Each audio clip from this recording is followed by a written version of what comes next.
మీ career start చేసిన తర్వాత ఇంత గ్యాప్ తీసుకున్న సినిమా ఇదే కదా యాక్చువల్ ఇంత గ్యాప్ రావటం. సో ఎలా అనిపిస్తుంది అట్లా? అప్పుడు దాకా ఒక రేస్లా ఉండింది. ఒక సంవత్సరంలో 5 సినిమాలు రావాలి.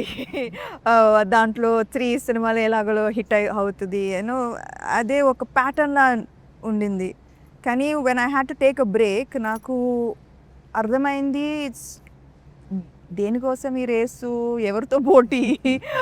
So I think that after I took that break I felt like okay, cinema చేస్తే అది ఇట్ షుడ్ బి నేను ప్రతిరోజు ఎంజాయ్ చేయాలి, సెట్లో ఉండటం, అండ్ జనాలు ఒక కొత్త సినిమా చూడాలి, 100% ఎంటర్టైన్మెంట్ ఉండాలి, నాలో ఇంప్రూవ్మెంట్ చూడాలి.